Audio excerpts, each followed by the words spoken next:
Hello, welcome back to my channel. If you're new here, my name is Mary, and today's video is going to be my January 2021 TBR.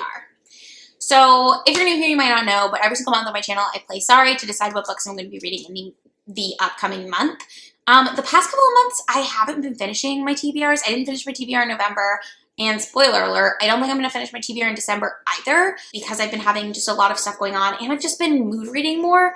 And the stuff that I picked out for my TBRs, I haven't been as much in the mood for. So maybe I'm in a reading slump, but it doesn't feel like a real reading slump. It just feels sort of like I'm busy and reading isn't very relaxing for me when I have a bunch of other stuff that I need to get done, if that makes sense. And so you would think over Christmas break, I would be reading a lot because I haven't been in school, but I'm in mood court, which means that I have to be writing a brief right now. It's just a little bit stressful.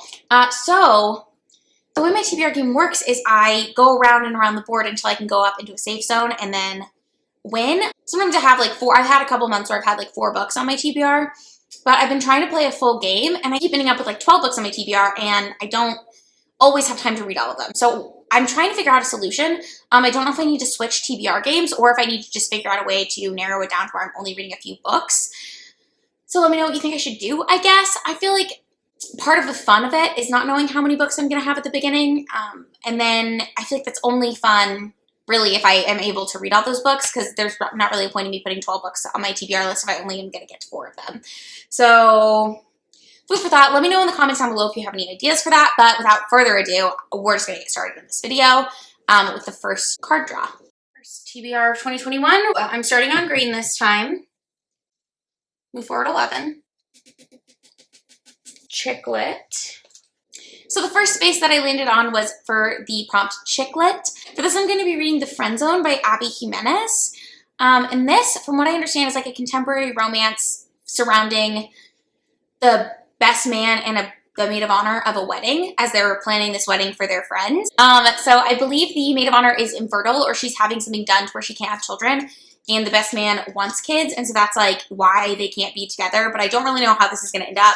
I've heard mixed things. I've heard people really hate the ending of this book, so I guess we'll see if I like it. I'm a little nervous that there's going to be a lot of the miscommunication trope, which I don't always enjoy, but we'll have to see how that goes. The reason I'm reading this is because it's the first book in like a series of standalones, kind of like The Kiss Quotient and The Bride Test.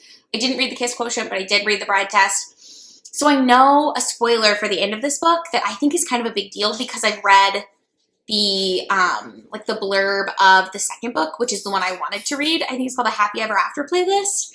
So I know something that's going to happen in the end of this one, but I am planning on reading that for the prompt Chiclet. That was a really roundabout way of saying that. Okay, great.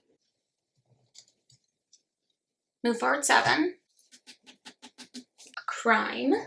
The second prompt that I landed on was crime, and so for this I'm going to be reading Norco 80, which was actually on my November TBR and I didn't get to it.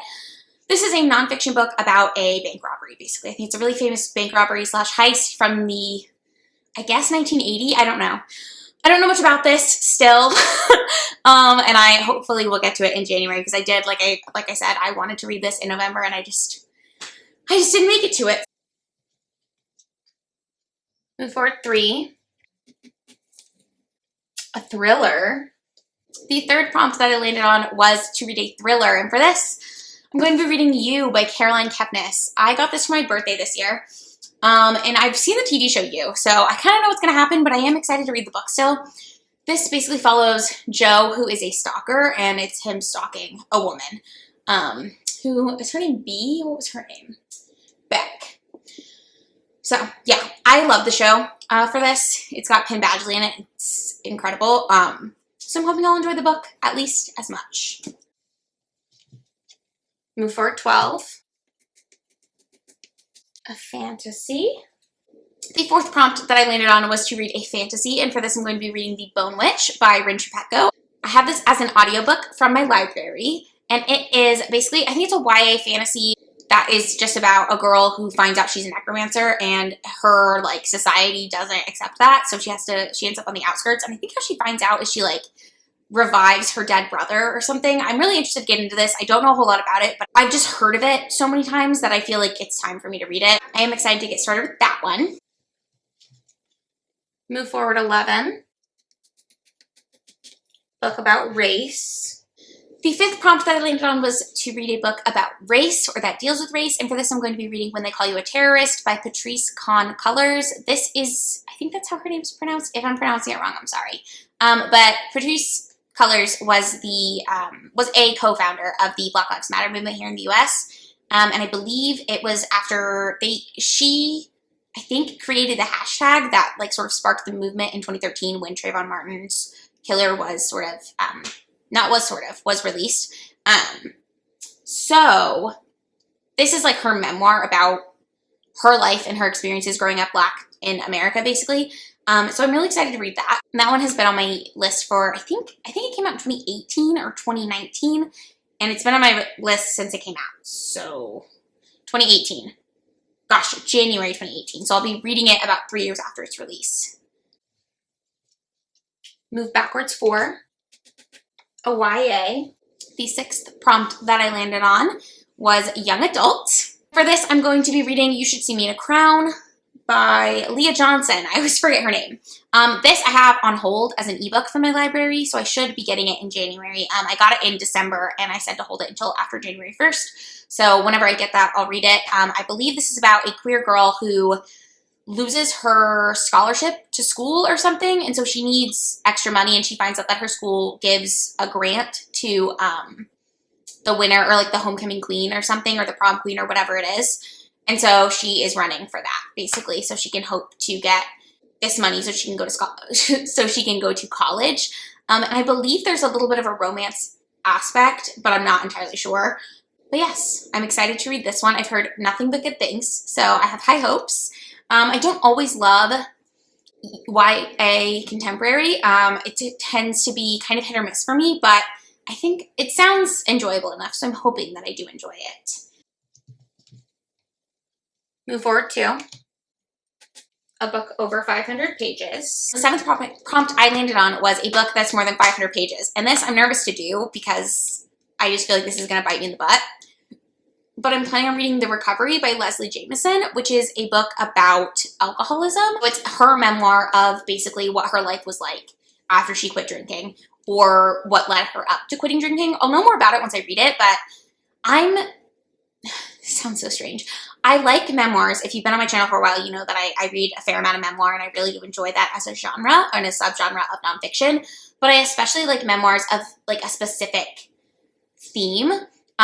General memoirs of somebody's life that's like sort of a history lesson, I'm not always as fond of, and I feel the same way about biographies. I would rather read about your time doing a specific thing. And so this sounds interesting to me just because I think it will focus on specifically her recovery from alcohol addiction, and I think that would be more interesting than just someone's general life. No offense to people's lives. So I'm hoping I do enjoy this one. But it is a quite long book, and I'm also kind of hoping, on Goodreads it says it has 544 pages. I'm also kind of hoping that the end of it is like an index or like a bibliography or something, just so that it's not quite 500 pages of memoir. So I have almost 550 pages of memoir. So I'm not sure how exactly this one will go, but I am pretty excited to get to it. Move forward 11. A new author. Prompt that I landed on was to read a new author, and this I take to mean an author that I haven't read from before. So for this I'm going to be reading The Left Hand of Darkness by Ursula K. Le Guin. This again was a present from my boyfriend, I believe, for my birthday this year. I don't know anything about this. I know this is technically the fourth book in the Hainish cycle, but this is also the book that I've always heard recommended to read to start with for Le Guin. So if you are a big Le Guin fan and you think that's wrong, you can let me know in the comments down below, but I'm probably still going to read this in January because it is the one that I own. And if I like this, I'm considering picking up the Wizard of Earthsea, what is that called? That series. I know a bunch of big booktubers did a read along with that this year that they ended up canceling because so many people didn't like it. But I don't know. I'm interested in that kind of thing, and as someone who doesn't read a lot of modern fantasy, I'm just sort of getting into the genre. I think maybe I'll have a better chance at that one because I read more literary works, and I think that was a big qualm that people had with it, is that it was more, the writing style, I think, just didn't really jive for people with fantasy. I can be wrong about that as well, but that was my sort of understanding of why people ended up not wanting to finish that series. And maybe because it's older, it has older tropes that people don't really use anymore. I'm not really sure, but I do, if I like this and I like the writing style that she uses, I think I do want to read that. And then maybe I'll continue the Hainish cycle as well. But this one is just something that I've heard so many people say is like a staple of sci-fi / fantasy. So move forward 10 or backwards 1. So I'm going to move backwards 1 and read a YA. Then I landed on the prompt of YA again, and I chose The Statistical Probability of Love at First Sight. I always get that wrong. By Jennifer E. Smith. This is just a YA romance. I'm pretty sure it's like a YA rom-com. Yeah, this is set over a 24-hour period. It sounds a little like a meet-cute story in an airport. So I'm hoping that I'll enjoy this, and it sounds like it'll be like a lighter, fluffier read, which is kind of the thing that I'm going to need to get me reading a lot more in January. I need shorter books, and I need lighter books. So I'm very excited to pick this one up as well. Move forward 1. A new author. And then I landed on new to me author again. And for this, I chose to read Brother by David Cheriandi. This is a literary fiction set in the Scarborough neighborhood. Oh, the Scarborough housing complex, which I believe it sounds to be like a housing project in Canada. I could be wrong. If you're Canadian and you know more about this, please let me know. But it's set in the early 90s. There was a violent uprising, and it deals with these brothers having to sort of cope with racism, toxic masculinity, family, and identity issues. But there's 3 brothers in this family, and they're all very different, but they're having to sort of unite their differences, I think, to just sort of come of age, basically, in this time.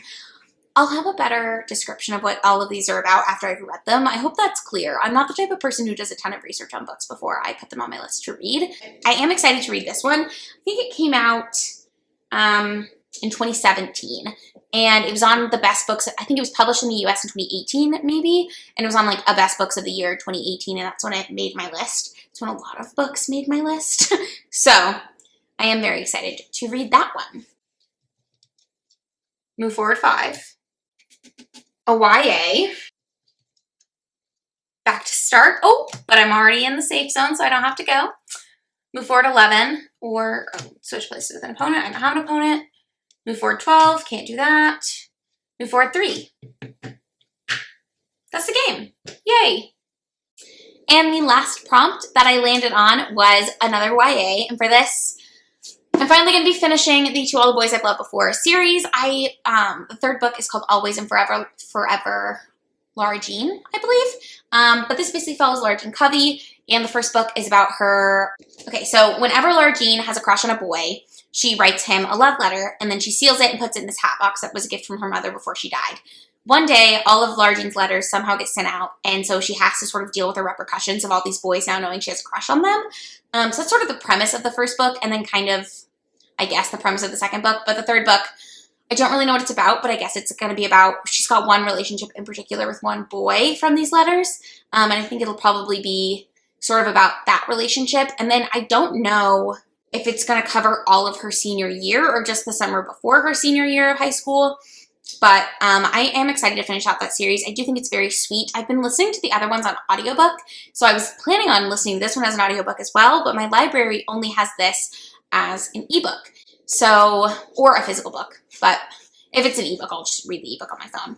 So I'm planning on reading this one as an ebook, and then I don't know where I was going with that. But yes, that's why I haven't listened to it so far, I guess is where I was going with that. I wasn't planning on saving that for January. I was thinking I was going to listen to that in December, and they don't have it as an audiobook, so I didn't.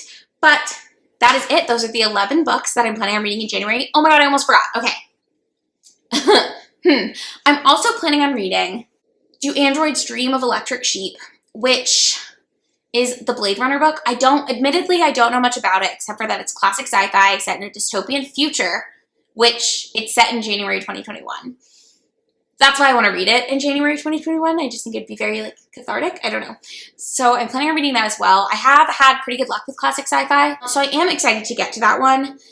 And hopefully I'll be able to read that in January. I do have it saved as, like, a hold from my library. So we'll see if I actually get to it. But yeah, that's the last book that I'm planning on reading in January 2021. So that's 12 books. You know, put 12 books in a TBR, and I don't always have time to read all of them. again, we'll see if I get to all of them. Classes and my externship start on January 11th, and I am already doing moot court stuff, so I don't know how much time I'm going to have to read, but fingers crossed that I get to at least some of these, and I hope you guys are having a good week. I'm excited for 2020 to be over. Happy New Year, and I will see you next year. Bye!